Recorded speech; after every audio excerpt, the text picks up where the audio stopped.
Hey guys and gals, Scott with Heritage Farms, Texas. Hey, well, here we are. It's Monday afternoon, and I'm all about opportunities and trying to time things just right. So I've got one of those jobs I needed to do, and I've been trying to find just the right time to do it, and this afternoon is the right time. And what is that, you may ask? Ooh, got the Polaris 570 Sportsman. And for all you guys, I'm not a fan of that. It's actually ran fairly well today, so I'll give it some kudos. What are we doing? We're pulling a, I'm gonna call it not an industrial, a homeowner's aerator. And what does an aerator do? This is a plug aerator. It actually comes in here, and if you look, it'll pull plugs of soil out. And what's happened over time, you can see that's a pretty good little deal. You can see over time, this ground, this black soil here in North Texas just gets compacted.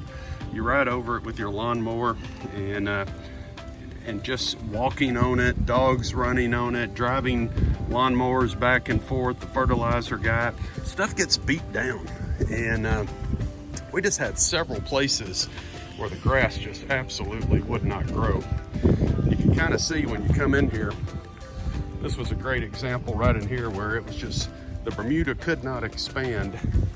So we actually just punched a lot of holes in the ground, like 1 million or so. You can actually see if you get down here, it gets a little bit deep on that.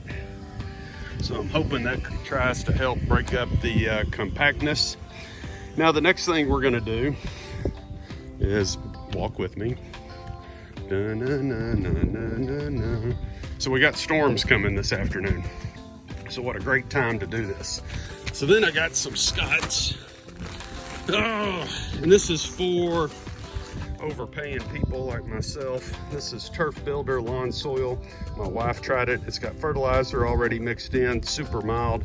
And what you do is once you get a bare spot of ground, you actually rake it out, put a thin layer of that, come in here. And next thing we're gonna do, we're gonna take a little handheld distributor and we're gonna put some Bermuda grass seed down. And once we put the Bermuda grass seed down in the bare spots, I'm hoping that this will actually fill it in. So you can see this little section right here was really compacted down because the dogs are just all over it. I mean, it was hard, water would stand, it wouldn't soak in the ground. So I hit that pretty hard. So what I'm gonna do next is come back, take a rake, turn it upside down, and just kind of smooth it out. We'll sprinkle some of that topsoil down. We're gonna put some seeds out, and I'm trying to move fast here because storms are gonna be here right around dark, maybe. And it's about 6 o'clock, daylight's burning, more to follow. Okay, here it is. It's almost 7 o'clock. We got storms coming into the area in North Texas. But I finished the aeration. I put out some Bermuda seed, put out some of that little bit of topsoil in a couple of spots.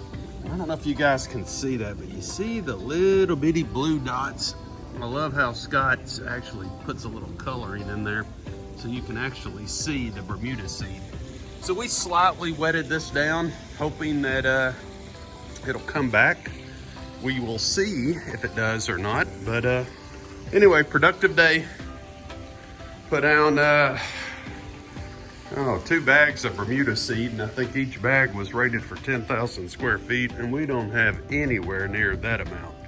So we're gonna see what happens. I'll tell you what, I was pretty impressed with the aerator and pulling it behind the Sportsman 570. Thought it did a pretty good job, and we'll have to see. But for the most part, you can kind of see through here. I thought it did a pretty good job of pulling some plugs. And this grass doesn't look all that bad here, so I'm kind of optimistic that, optimistic that it'll look pretty good. Let's walk around to the front, but hey, before we get started, let's look at this guy one more time over here. So that's what we did. We took an aerator, and you can kind of see this thing has teeth on it, and the teeth are half teeth, and it takes a plug that could be anywhere from 2 to 3 inches, and it pulls it out. And you know what? It does really a good job. The top is designed where it'll hold 4 cinder blocks pretty easily. You have a lever right here that goes up that engages the wheels so that if you need to cross a driveway or go across the sidewalk, you can do it. But I can tell you, just standing here and looking around, I see a million little plugs. So let's walk around to the front and I'll show you the worst spot. All right, so this is coming up the north end of our house. And so we have all of these big live oak trees, massive live oak trees on the front of the house, which makes a tremendous amount of shade, which makes it very, very hard to grow grass. That is for sure. But we came in here, we put out some of those bags of topsoil, raked it into some of the low spots. We put out the seed, and we're gonna see what happens. Several videos on YouTube talk about overseeding Bermuda grass, and this is what they recommend. They say that when you pull these little plugs, it gives the seed a place to nest down, you know, 1/2 inch or 3/4 of an inch, maybe even 1/4 of an inch into the soil, and also allows moisture to get in there with the seed and kind of hopefully help to germinate it. But this area right here was pretty bare. Those massive live oak trees. When we built this house 20-something years ago, we were like the only one on the street, and this was a wide open field. You look down there now, you see all of these trees and everything. So this is the corporate offices of Heritage Farms, and we are trying to get our yard back in shape. You know, we were talking one day about homeowner associations and everything else. Luckily, this neighborhood does not have a homeowners association. And thank goodness, because look across the street, this is the gold standard. This is one of my neighbors. His yard is immaculate. There's not a weed. I'm pretty sure you can putt on that grass. So puts pressure on me, man. I got to try to keep my place looking somewhat respectable. I don't want to be that one house in the neighborhood that, you know, things look bad, but hey, it is what it is. I'm probably the only one in the neighborhood that's managing a ranch, a pecan orchard, and running over 100 head of cattle at the moment. So a lot on my plate, not to mention a full-time day job. So the yard is sometimes not my first interest. I do like a good yard, but hey, I got some work to do, man. I got to keep this place looking good. As home values continue to go up, one day I'm going to pull the rip cord on this place, and I'm going to move to the farm full time.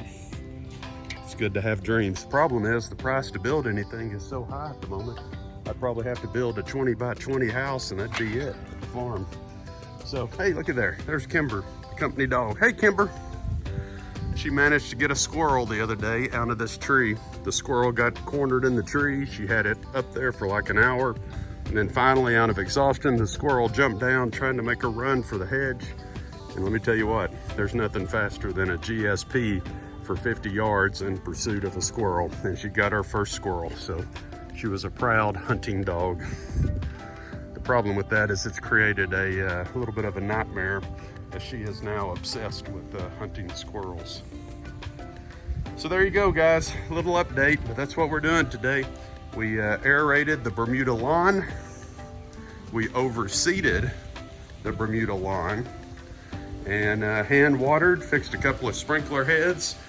And now for the month of May, we're gonna try to grow Bermuda grass. It's the story of my life. I'm trying to grow grass at the farm. I'm trying to grow grass here at the corporate offices. A lot going on. Hey, glory be to God. Hit the subscribe button if you're not a member. You'll see more content like this. Leave us a thumbs up. Love to hear for you. Give me a comment. If you're new to the channel, leave me a message. I'll be happy to come by and check out your channel as well. And as always, glory be to God. Thank you guys for watching.